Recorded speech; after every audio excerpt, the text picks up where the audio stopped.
Regardless of where you are in your running journey, this episode is for you. We're going to be talking about, is it good to set scary running goals? How should we set goals? And what should those goals be? But you are joined by me, Sarah Hartley, Andy Baddeley, who's extremely tired from London Marathon weekend, and Rick Kelsey, who was so tired from London Marathon weekend that he left the clubhouse without saying goodbye to anyone. It's called a French exit. It's actually not. It's called a Ricksit. That's we've named it because you're so good at it and you do it so frequently. And Sarah Hartley's clearly so tired she forgot to say, this is the Running Channel podcast. So let's get into it.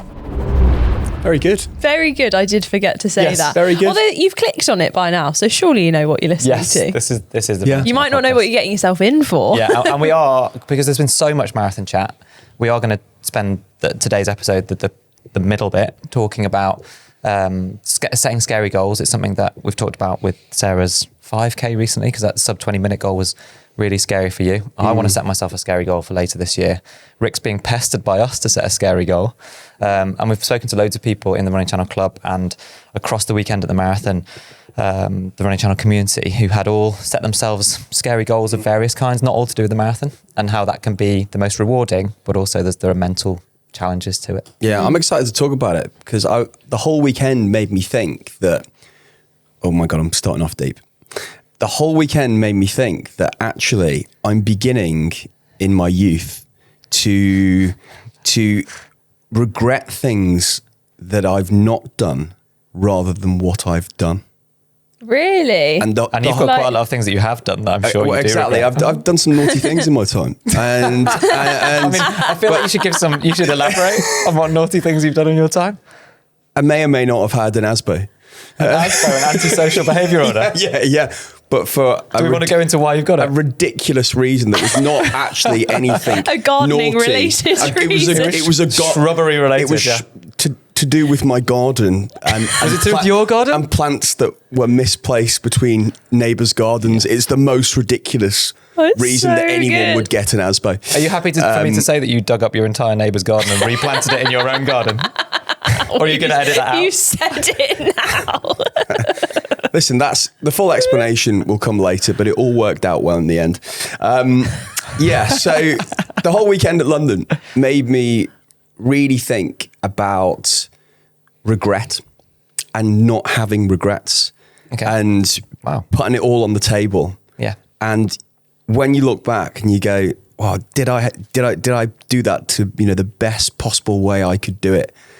And I just thought it was just mesmeric. The whole weekend was amazing. Yeah, a huge thank you to everyone who came to support us at the Running Channel, the various things we were doing. We had the clubhouse on Greek Street in Soho. We had a cheer station that was there all day, and some members of the Running Channel Club and members of the Running Channel team and members of the Running Channel community in general put in a real shift at that station for, I want to say, over 12 hours yesterday, and it was magical. It was. We're incredibly grateful for all of the support that lots of lovely people have shown us. So it's quite emotional. And Rick got very emotional to the point, I've written down a quote for him that he said to me yesterday. So this is the day 5 of us being at the London Marathon. And he said, he was talking about the podcast, and we started it a little over 2 years ago now. And he's really reflective on this. And he just goes, think about 2 years ago. I actually know stuff now. That was not a lot. I mean, you still managed last week to record a Strava activity that was 9 hours long because you accidentally pressed start on your watch. All it made me think of was just how low that bar was to begin with. It was halfway through the interview with Ned Brockman, the Australian. Oh, he was incredible. Who ran 2:30. And just talking about his life and what he's done, I was like, wow, this has come a long way. How have we ended up here? And that interview, chatting with him, he turned up in a hoodie and a cap, and obviously it was so warm outside. And I was like, oh, you're not warm, mate. He's like, I keep thinking I'm in Australia. A, because of the weather, and B, because there's so many people around. Because when he goes out in Australia, he just gets mobbed everywhere he goes. but no one knows who he is in Britain. Yeah. For record, he ran across Australia and really battled like significant injuries right from the very beginning and ran through the pain. Yeah, he got drop foot. And then he did Ned's Uncomfortable Challenge, where he ran 1,000 miles on a track. Yeah. Which is so many circles. I couldn't believe that he then ran 2:30 in the marathon. 2:30, and that kind of range, and he'd really specifically trained for that 130 k's a week, track sessions, like real quality. And he said he finds it easier to jog 200k than he does to run 130k in a training week, training for the marathon, because of the quality difference. And I think that's fascinating. It was his first marathon, and he was absolutely exhausted. When he went past us, he was just out. Yeah, he was trying to break 2:30, and I think he ran like 2:30 and some seconds, so he was just over. I gave him a fist bump afterwards. I saw him in the street just by Trafalgar Square. Yeah. Oh, right. He was, but he was on good form. And the determination of people like at London as well. Yeah. It was really a race of two halves for pretty much everyone because of the heat. Yes.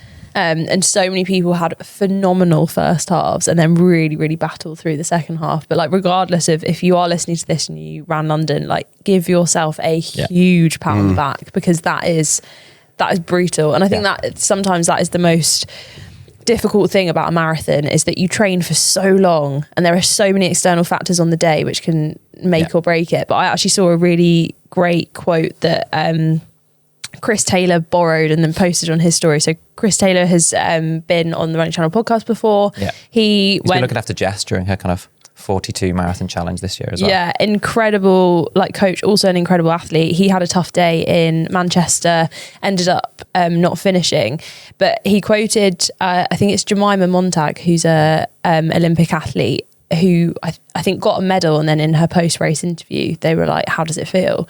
And she was saying, you need to want it, but you need to not need it.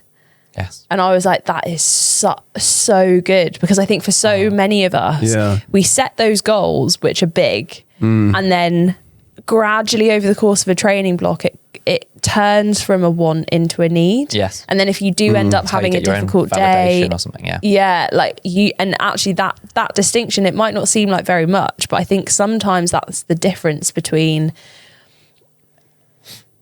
being broken if it doesn't happen for reasons that are completely out of your control, versus wanting to like dig deep and want to get it, rather than it kind of completely defining who you are or how you feel on that day. So are we going to jump into talking about scary goals? Is that the kind of the I don't know whether that was a deliberate segue. That might have been a deliberate segue. Should we just let's have a quick catch up on our own running? Yes. Did any of us manage to run last week? We did loads of 5Ks from the clubhouse, didn't we? Around central London. And I was just going to mention about kind of the heat and the type of running that people did at London. I just really noticed how people wore different clothes compared to what they trained in. And so many people came into the clubhouse over the weekend, like, I trained for this marathon in like 5 degrees. In 5 degrees. And then all of a sudden the weather changed on the day. Like, it went to 21 degrees on the day. The day before was 16. Yeah. All the build-up had been like 12 degrees. Yeah. And so even though you know it's coming, they knew it was coming, but it was a shock. It just happened on the day. So there was so much nothing new on race day, but actually everything was new on race day for so many people this year. Long sleeve and a hat. Yeah, long sleeve. Nobody wearing half tights. Hardly anyone. Like, you're just watching people come past. And then how many people did I speak to as well who didn't run with their phone? I said, well, why didn't you run with your phone? You train with your phone the whole time. Yeah. Oh, because the phones have got heavier over the last few years. It was so hot. I'm not taking my phone with me. So phones were left in the bag beforehand. It's like, wow. Gosh, so nothing new on race day turned into so much new on race day. Yeah. Hence, everyone's splits were positive, essentially, because of the heat on the day. And it was just mind-blowing for so many people, which is why the times were what they were. I wanted to just say, we are talking about London a lot because we were there. So it's just, I want to send love and support to all the people around Manchester Marathon. Obviously, it was on the same day, at the same time. We're a small team. We can't be everywhere. And we also know there's plenty of people who are out there who weren't running marathons. We barely managed to get any running in other than the 5Ks to support the community. So, and I always feel on marathon day, I'm like, I feel, by whatever time, these people have completed 26 miles and I was exhausted, but hadn't run anything because I was just supporting. So. I actually managed to sneak out for a little run because I wasn't able to make our shakeout run on Saturday morning because I had to take my dog Herbert to dog training at 11 a.m. But because I was waiting to do that, I was like, ooh, I've got a bit of time here. So I went and did a long run. And it was absolutely quite jealous of that. glorious. And it's God, lovely and at you, the moment, isn't it? and you So- two call me work shy. I was there the whole time, mate. I know. I thought that's what was ever. I did have a valid excuse. I literally couldn't make Whole it in and time? out of London in time. I'm in time. I'm sort of staying very quiet because I don't want to call Rick out on the whole time thing. But I got far too carried away on this run. I set off and I was like, right, I'm going to go out, do some loops of like a local housing estate and then come back. Then as I was running, I was like, hang on a second, it's 8:15. I could make it to park run in time.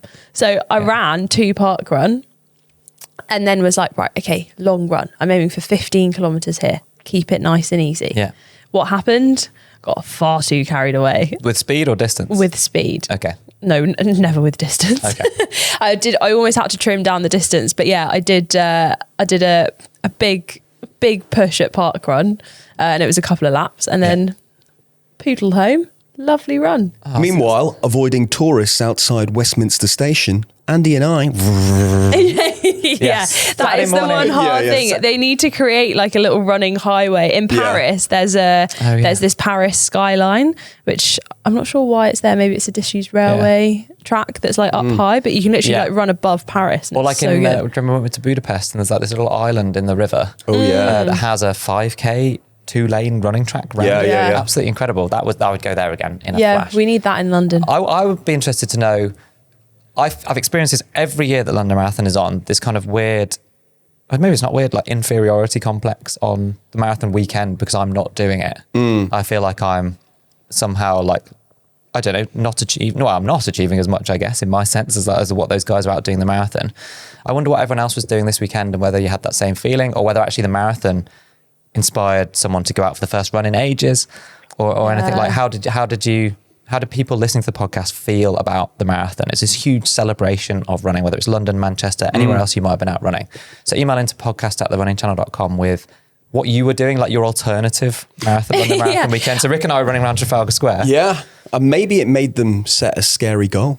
That's what I was going to say. yeah. For me, that's definitely, it inspired me to be like, right, okay, what am I doing next? Yes. Because I'm Me so too. inspired by everyone. Made me reflect on like, I've been prevaricating about picking something this year and I still don't have that entirely resolved, but I do want to do something at the end of this year now and stop just talking about it. Well, you mentioned 3 Spanish cities to numerous people in the clubhouse. I did, You yeah. did. 3 Spanish cities. Yeah. Well, I mentioned Valencia and Malaga again as like Seville. And Seville. Seville. No, other people talked about Seville. That's in February. I think that's too is it? late. I don't want to wait until 2026. So I want to run another marathon, and I want to see how fast I can run. I'm not going to say any times out loud yet, but I want to run faster than I ran the first time. I want to put as much training as I can in to do that and like massively step up what I did for Valencia previously. And I'm in 2 minds because. And I'd love people to again email in, or you guys, what do you think? Like Valencia, I'm tempted to do Valencia again. I know it's really fast, weather's great, and the former pro athlete in me is like, I can completely control everything because I know exactly how it works. I know all of the stuff at the start. I know about the travel and the hotels and the layout and the location and the toilets, and so sort of it removes all of the. So that's not scary. So that's not a scary goal. Those bits were scary the first time, and now I'm like, I can kind of imagine and visualize being on the start line in a way that I can't for any other marathon, even London. Because and what I don't want to do is go to a massive big city marathon and have to, if I'm being totally selfish about running my best time, I don't want to stand in a start corral for an hour. So actually setting a scary goal, if you want to set a good time, is not a good idea. You need to go with familiarity. Yeah, but then the I'm like, how many? Sorry. There's so many different things that can make it scary because if you have all of that, if the goal that you're setting is pretty scary, then that's still going to end up as a scary goal. Yeah, two separate. Like because I'm torn because that's what I would choose to do if I was just thinking purely about performance. But I'm like, well, I'm not going to run. I can't imagine myself running 10, 20, 100 marathons. So do I then want to have the same experience twice? Like, if I'm going to do another marathon, shouldn't I do it somewhere and have something completely new? So I don't know. I see what you mean, but Sarah, Andy's taken the jeopardy out of it there. He's taken half the jeopardy out of it. Yeah. So he's going for a time, but the jeopardy of where do I go for X, Y, Z? I've not been to the city before. Yeah. I don't know these hills. I don't know the what's the word? Terrain? Topography of the course. Big word for you. He's worked 5 days in a row. Yeah, 2 years in. So all these things. Going back to Sarah's 5K, I wonder whether this played into your... So we're talking about scary goals. You set yourself a goal you weren't actually sure that you could do. You're like, I want to run a sub 20 minute 5K. I think I could get there, but it's a big leap that you've got to make. Yeah. And then we picked a route, the first race, the one that I paced you at, the one that's on YouTube where we, together as a team, we failed. Yeah. We didn't do... You got a PB, but you were still disappointed. Yeah. But I think if you think about what I've just said, you had 2 more attempts. Mm-hmm. The very first attempt, we'd gone to a course that we knew nothing about. Not even I hadn't even jogged it in the warm-up. Yeah. So that, in hindsight, was a mistake from me because I should have known exactly where all the different points were coming and all that sort of stuff. Dave Wilkes wouldn't be happy with you. No, Dave Wilkes is our old cross-country teacher at school. And he would always walk the course. He gave us like... If anyone's familiar with Wainwright, who's a famous like Lake District cartographer or whatever, he would have drawn these beautiful, almost like the opening pages of any Tolkien books, like Lord of the Rings. That's what Dave Wilkes' recce drawings looked like. It was like hand annotated maps and stuff. And he gave all of the little hills and the sections names, like Baddeley's Bottom or whatever, like Kelsey's Curve. But he was wonderful. But we hadn't recce'd it. No. Then your second attempt was your first time ever at Great Denham Park Run. So again, you don't know. Yeah. Then the second attempt, however, that loop was so small. you jogged it in. I jogged. I knew that half of it was tarmac, half of it was like traily, but very hard trail. So I jogged my warm up on the trail section to get used to like what my shoes would feel like on it. But you still hadn't raced it. And then the third time you went back again to Great Denham. So like, is there something in that familiarity? Like it's definitely... Yeah, and having multiple stabs at the same goal. Like if you set yourself a scary goal in the marathon, it's quite hard to be like, well, next week I can't have another bash. Yeah. But you could at least in the space of 4 or 5 weeks, you could have 2 or 3 bashes at this 5K. Yeah, which is why, whilst I am incredibly inspired by everyone, I'm really not that inspired to take on a marathon because I don't think I've cracked. Really? Yeah, because from that like need perspective, I think I am someone where my entire personality will become whether I've got that goal or not. And I think it's the same for a lot of people, and it's so hard to like. There's no guarantee. You could have the most perfect training block in the world. You could be wearing the best shoes, the best kit, the best fueling strategy, and one little thing could mean that you miss your A goal. And it's so hard to accept that might be the case. But I suppose your goal. So say you set, I don't know, you wanted to go for a 10K PB now by the end of 2025. That's a set goal. But I think what happened last week in London and in Manchester and anyone running marathons in Britain last week was that the goalposts moved on the day. Yeah. So when you have a complete change of conditions that are out of your control, like the weather just steps up 10 degrees in what you trained in, then how scary that goal is changes at the last minute. I think that makes it scarier though, because you've spent definitely. And the hard thing with marathon training is that you spend so much time, like you're doing, if you are shooting for like a specific time goal, for example, I think actually at London, I was thinking, is it better to be an elite on a day like today? Because then it turns into, okay, time's potentially out the window because it's so hot. You're just racing.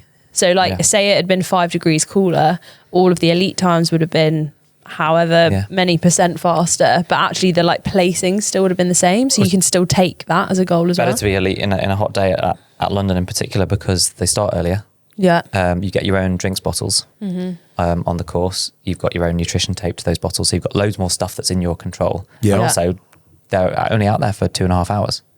So that's, I mean, I'm not saying it's easy to be elite. Those guys are running super fast, but you're not out there for 5 or 6 hours. I do think as well, like for definitely like for the average runner, like there were 56,000 people out there, and minus kind of say 200 athletes biggest in like the top 200. And biggest amount of supporters in history as well. So you've got a good like 55,800 people where they're probably not looking at like the rankings of where they are. They're either all about their own. It's like their own goals that they've set, whether that's to finish, whether that's to do it in a certain time, whether that's to feel a certain way when you finish. That's like that's to me what I find scary, because it is, as a person who likes to be in control, you're so out of control. But how do you set goals, Rick? I think everybody needs to have an element of being scared in a goal, or it's not a serious goal. Because you're not really achieving. If you know you can do something before you set out to do it, is it as rewarding when you achieve it? I think it's a hypothetical question. I don't think so. And I think failures, like I've said to you in the last couple of weeks, I think failure is also good. Oh yeah, you were very smug when Sarah failed the first time on the 5K. What did you say? I'm glad you failed, I think it's good to fail every now and again. And I think if it's not scary, some element of it is not scary, then I don't think there's a point in doing it. But I do get Andy's point of going halfway, going, right, I know what Valencia is like. So it takes out a lot of the problematic questions around it when you're going for a big time. But I was thinking about this because I'm doing Hackney Half next month. And I was thinking, well, I did my first half marathon in October, and that was a scary goal because it was my first half marathon post-injury. And then we went to Malaga and I got a half marathon PB. So what's my goal? What are you going to do for Hackney Half? So it needs to be a goal. Yeah. So I don't know, is it kiss the PB, which is the only way you should really do a PB? We know that you have no control over that because how much did you beat your PB by in Malaga? 2 minutes. Oh, it was I thought you'd beaten it by loads more, like, you know, like 10 minutes. No, it's like, yeah, but just under 2 minutes. So I think you need to push yourself if you're going for something like a marathon, or you're going for, you know, a half big time. But because there's no point otherwise. But the goal could be very much to. Sarah's had this before, where it wasn't a scary goal necessarily, but it was like I'm going to enjoy this experience. Hackney in particular is an incredible community experience and an event. So I think there's a time and a place for a scary goal. I don't think every event that someone takes on has to be a scary goal. Absolutely, it can be, I'm doing this thing for the very first time, which in itself I suppose might be the scary goal. Yeah. So for me, actually, my first marathon was just terrifying in its entirety because I was genuinely worried about not finishing. And I'd never, you don't worry about not finishing the 1500 meters or the 5K. No. It's a really different mindset. But I think that when people look to improve in their running, by doing more running more regularly, by taking on a longer distance or whatever, they might want to pick one massive, like, this is my scary goal. Yeah. And it could be miles away, it could be in 5 years. And then start picking stuff in between that is that you know that you I think you're so right. Can or might be able to do. I just feast off adrenaline though. Like, I like to be scared at something every single day. What are you scared of? What are you scared of today? I just buzz off being a little bit scared. You were born motivated. Yeah. So this is a. Do you know why though? I do think that is like a running trait. Like, if you really enjoy setting those scary goals where it might have to be like a quick sprint dash finish because you're like just about hanging on. Just see what happens. I was honestly thinking that. So to let you behind the scenes a little bit. So we filmed Mo, Jess and Ashley at London Marathon. And so we had two teams of a producer and a videographer like going around the course. So I was partnered up with Tom and we were going around the course. And this year, I, as a producer, got given a camera, which was very exciting. Uh-oh. So I had a little VHS camera. Didn't have to do any focusing or anything Those technical. shots won't be used then. Yeah, I'll tell you what, though. Highly unlikely that they'll make it in. But they're all right, aren't they? Oh, no, so this was a really lovely bit of behind the scenes from the running channel. That, like, at the point late in the day on Sunday, on race day, Rick and I had been at the clubhouse or the cheer station most of the day. And then we were pretty broken, just having a very quick break. And Sarah and Tom came in off the course for a really long day of filming, and you were like children at Christmas. You were both absolutely buzzing. I was like, look at my shot. And Sarah came sprinting over to me with this little handheld camera, like you'd imagine sort of someone using fresh in the out 90s. Of the 80s, and just flip the screen open, obviously, because that's how it works. And then started toggling through some footage. She's like, look at this. And you were so excited to have got this really cool shot. And then Tom, funnily enough, came in and did exactly the same thing with a shot that he'd got of the same instance. Yeah, Tom's shot was better. Well, it was different. It's literally his job. Yeah, so. but as so in, like, every time Tom came in the clubhouse, he looked like he'd just been reshooting Crocodile Dundee. It was. But I think that, like, that adrenaline that you can get from chasing a goal is exactly the same thing that me and Tom had, because we had 3 locations to get to. We would have to like park a little bit further away with our bikes, lock the bikes up, run to the course, find a spot to slot in, and then frantically we were tracking Jess and Ashley on the app, wait for them to come, you're scanning people, and then you spot them, then it's like all eyes on the camera to try and get the shot. That for me, it gave me the same buzz as if I was running the race myself. That is so nice, actually. You got the same buzz of it. It's so good. Were you shade chasing? Did you hear that a lot yesterday? Last weekend. Is that what? Shade chasing. Is that what the supporters were doing? Well, I realised that I do it a little bit in 5Ks, but no, as in the runners were all kind of. Oh, we're chasing shade. It must have been so glorious to go through the big tunnel. Exactly. Exactly. That was so much cooler than the rest of the race. No, that tunnel's quite hot. Is it? Actually, yeah. Is it? Fake news from me. Yeah. Well, because obviously you follow the blue line on the course. That's the fastest line. Yeah. But people's average distances were slightly longer last week than a normal London Marathon because of shade chasing. Oh, interesting. I'd love to know. I'd love to know the average stats, like compared to a previous year, for example, when it was cooler. Yeah. Like the average kind of Strava distance that's been posted for runners, as to whether like the kind of weaving to find the shade is longer this time. Well, according to many people who came to the clubhouse, it was longer. Yeah. Yeah. It'd be great to see the stats. Anecdotal, but I like that. So if you were setting a scary goal, 1, like how scary should you go? And then 2, how do you stop it from becoming that obsession where you feel like you said, Sarah, where it shifts from like, I really want it to I need this? Like, I mean, I don't have a definitive answer. I wonder what you think. My advice would be sit down and have a think about what's that goal that might seem really far out in the distance. So for me, honestly, for the last however many years I've been running, 6 to 8 years, I have had sub 20 right in the back of my mind. That's been the like ultimate scary. Once I hit that, I don't know what to do with myself. And I still, to be honest, I was looking back through April today. I did it in April and I was still a bit like, I don't really feel like I've done it. But that for me is that scary goal that's, you know, eventually I got to the point where I was like, okay, I'm going to take a stab at it now. But that for me was every single thing that I was doing is all eyes coming towards that.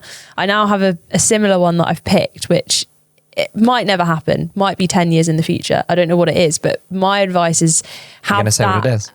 No, I don't think. No, I'm not going to say what it is. You're not going to put it out there. Because I don't think it's the same with sub 20. Like I honestly did not believe I was that runner. Yeah. And this goal that I have in my mind now, I don't think I'm that runner. But I quite like the fact that, you know, I'm only 26. I'm going to keep having a stab at it. And there were a lot of people yesterday who inspired me to keep going. But I would say pick that goal that's so far off in the distance.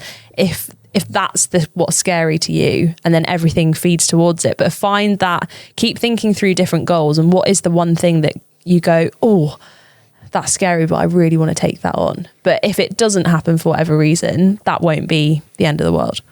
Yeah, and then I'm sort of going to try and answer my own question about how do you stop yourself from like needing it. And I think that comes down to validation and sense of self and your identity as a runner. Like we've all spoken about how if you get injured and you feel like you're a runner, all of a sudden your sense of identity is taken away, because then you're like, well, people might say, oh, what do you like doing? And you're like, well, I like running, but I can't do it at the moment. So you've lost something. So it's about having other things that are important in your life at the same time, and also having the balance in your psychological preparation, like remembering actually. So I might say that I'm motivated to do X, Y, and Z because I want to show my kids that stuff is possible. Born motivated. You don't worry about that. So your kids will also be born motivated. They're very fortunate. But then if I was to think about the what family legacy, and if I was to think about what the kids think is important, like they don't care what time I run, which ultimately is what a lot of my goals will be set on. I know other people will be set on very different goals. Doesn't have to be time focused.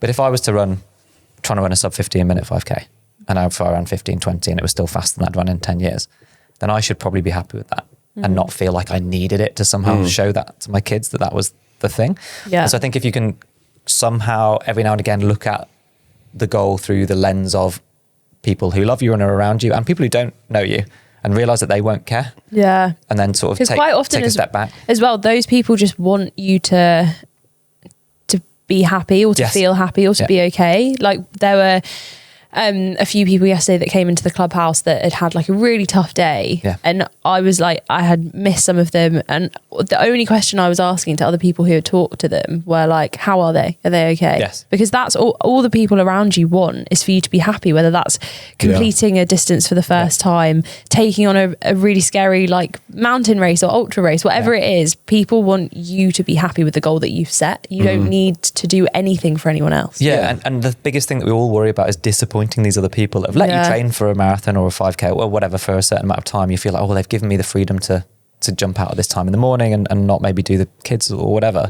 Yeah. Then you're like, oh, I sort of owe them somehow. And I mean, if anyone has been in that position and then actually hasn't achieved a goal and that loved one, close person in their life has then actually said, yes, I am disappointed in you. I would be amazed and or saying to you, well, you should get rid of that person. Like that's not how I've never had that experience with someone in a close circle to me where I've been so worried about letting them down and then something I've wanted to do hasn't happened.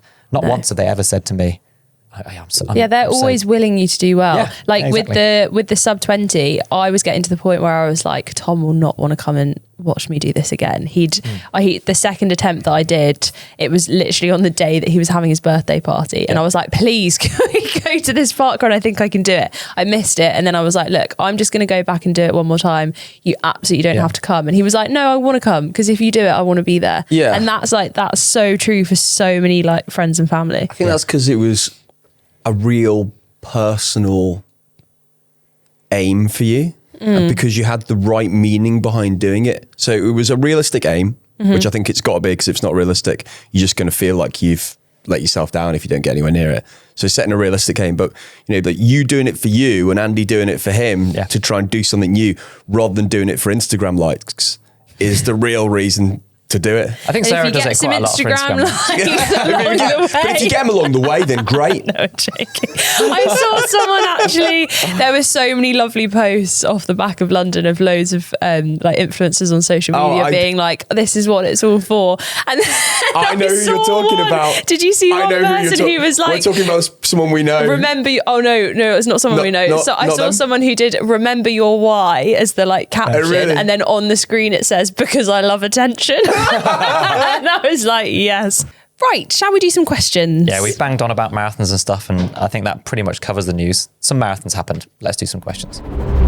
Hillary from Wellington, New Zealand. Would you like to do a Kiwi accent? No, I'm okay, thank you. Oh, okay. That was okay. Yeah, it's quite good. Met loads of Kiwis and Canadians. We did. Last week. Yeah, absolutely loads. Hello. Seeing the London Marathon last weekend really inspired me. I've been wanting to take part in a world major for a while now, but I don't really know how to get started, especially as an international entrant. What's the process? Do I need to book through a tour agency or can anybody enter? Love your work, useless banter and all. Love, Hillary. Hey, Hillary. Great question. And there will be a lot of people who will have seen the majors, seen the announcements about Sydney, potentially Cape Town, Shanghai coming on board as well. There are lots of different options, so many options. We did an entire little social series on Instagram about this. I think there's an more in-depth article on the Running Channel website as well, so go and check that out too. But essentially, you have a few different options for every single major. You've got ballots, which may or may not be kind of available to international entrants, so just double check the T's and C's. Boston and Tokyo being the sort of the most difficult. Well, I mean, London's massively oversubscribed as well, but Boston also has relatively few ballot places because of the qualifying times that are set for you to qualify for Boston, for example. Yeah. So then you've also got charity options. Yep. This is actually sometimes kind of one of the easier ways to guarantee a spot, but then there are like quite hefty fundraising targets. Yeah, $2,500 I think it is. Yeah. The minimum you have to raise. Yeah. And it depends on the charity. Like the really popular ones, the application processes are quite lengthy, but then it's a kind of lovely way of being able to run a major and raise some money too. Give back, yeah. And then also tour agencies are really great. So there are lots of different tour agencies that you can go with. That's also really great if you are going to like a completely different city and on the other side of the world, because you've then got hotels, you've got people to take you to the expo, you've got people to ask questions to, because yes, the marathon is like a lovely community feel, but actually like getting to the expo and back, getting to the start line and back, sometimes you do feel a little bit on your own. And the cost range is massive in the tour agency. So, I mean, I met a lot of people this weekend who paid $5,000 US, which is 4,000 UK pounds. Yeah, hotels in London are not cheap, and obviously the further you're traveling, the longer you need to stay in order to like do yourself justice in the event that you're running. So yeah, there's lots of things to think about, but you can do it yourself through entering the ballot.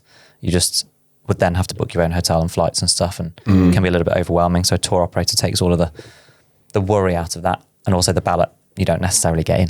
Yeah, there is also time qualifying as well for, I think, all of the majors you can time qualify for. Good for age, championships, all that sort of stuff. Yeah, but they have just moved. So for me, for example, it used to be 3:30, now it's 3:25. Thanks world for getting faster. Oh yeah, they've shifted a lot, haven't they? Yeah. Hey, here's a tip. Come and stay in North London. Travelodge by us.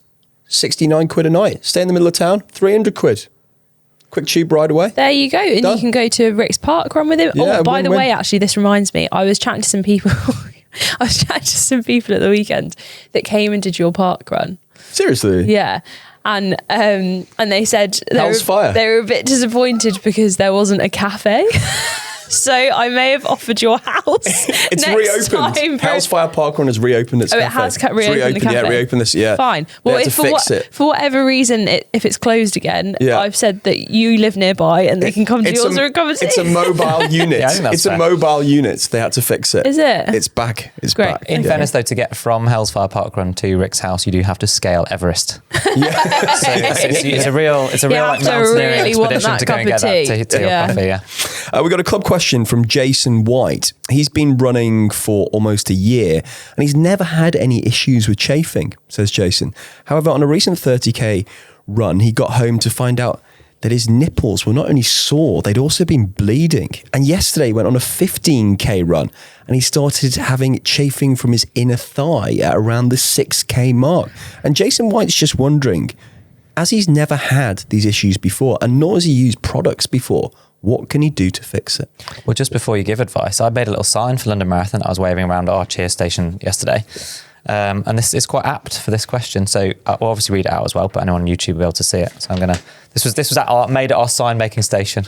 No. By my fair hand. You were good at this. I needed a bit of mindfulness colouring. Little arts and crafts corner. So there we go. Keep chafing your dreams. Yeah. Lovely. I thought that was very nice bubble writing as well. Thanks. I started with the keep at the top. Realised that was going to take me literally 2 hours to do it. And then sort of bailed and did lots of different fonts. Bit of different. Nice.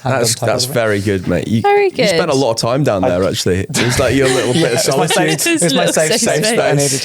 Should we talk about chafing?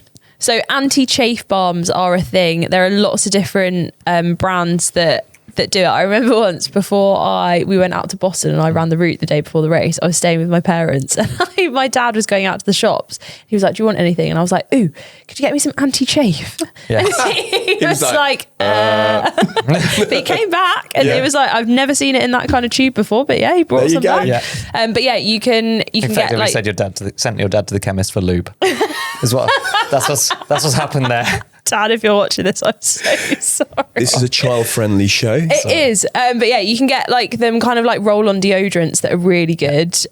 Also for if your nipples are chafing, then plasters over the top. Yeah. It's usually a good shout. What is the material that's really bad for chafing? What do you mean? Well, it depends how hot it is. Cotton, I think it's anything rough or with a seam, that's going to be an issue. So there's a seam in a high friction area. Particularly like if you happen to have a running t-shirt and it has any like high friction area. Aren't they all high friction? Well, no, I don't think like the middle of your back's high friction, for example. But under your arms is, and between your legs. And so if you've got a hairy back, you shouldn't wax it before a race. I can't comment on that. I don't have a hairy back. So I don't have a hairy back. I did wax my back last summer, actually, weirdly. Yeah, is that weird? I mean, I went to like just a place on the high street. No, just had a wax. It might be. I didn't expect this conversation was going to go this way. Sorry. Yeah. No, but of all of the things, so something to do with your like body and appearance. There's no one. God. There's no one at the running channel that would think that was unexpected. No. I just wanted to have a clean, fresh look for holiday. Okay, Anyway. should we carry on helping Jason? Yeah. He just wanted to have a clean. Oh God. Okay. Yeah, which is the word. This is all happened because of the use of the words high friction area. So, but seams under your arms, any logos or embroidery on a piece of fabric that's across on your nipples, that's the worst bit. Or being careful not to pin your bib number. Yeah. Where they put the pins close to your nipples as well, because they can run up and down. Go Phones low. in the pockets. Yeah. I've got many a hole in my leg from doing that. But I think it's if material in those areas has a seam or gets wet, so that's why cotton's not great, because once it gets wet, it stays wet. Yeah. Whereas technical fabrics can dry out if you give it the chance to. But if it's a hot day, even like a waistband. Yeah, that's true. I hadn't really thought about that. And half tights, I think, are generally better.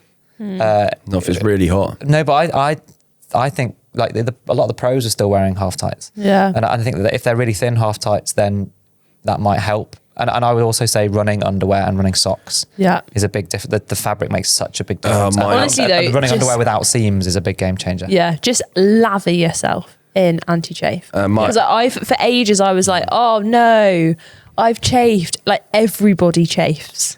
Everybody chafes. My half tights are as thick as a Mongolian llama. Like literally. Is that thick? Really thick. Is that a common? I think a common analogy for thickness. I can think of something else that's thick. Yeah. Yeah. I don't think I'm going to wear them next month. It kind of freaked me out, the heat last week. Okay. After those hot tights. Are you okay? Yeah, I'm fine. Right. I think we've all come to the end. Yeah. I've really enjoyed this. It's been. I found it very educational. Thanks for your company. Do you have a favour to ask? No, I was going to him. Oh, Andy, do you have a favour to ask? Remember, I said I was going to switch it up 2 weeks ago. Andy, do you have a favour to ask? Because you're putting me on the spot and you thought I might be better off the cuff. The first favour I have to ask is, if you like the Running Channel podcast, please send a link to it or recommend it to anyone else that you think could also get some joy out of listening to us babble on. And if they also might get the benefit of all of the banter and none of the science, then please do share a link in your running WhatsApp groups or anything like that. And then follow us. So hit subscribe or like or follow, whatever it is, on whichever podcast platform you listen to us on. And if you are willing to, please give us a nice star rating in those platforms because it does massively help us out. But as we've said before, if you don't like it, don't rate it. Just go. But if you love us and you want to give us 5 stars, that'd be great. Also, do you know now you can leave comments on Spotify? So if you are listening on Spotify, come say hey in the comments. I like reading those. But anyway, we've babbled on. Yeah. Was that okay? For long enough. Very good. Thank you. Yeah. Excellent. Pro. Well done, everyone. And we'll see you next week. Bye-bye. Bye.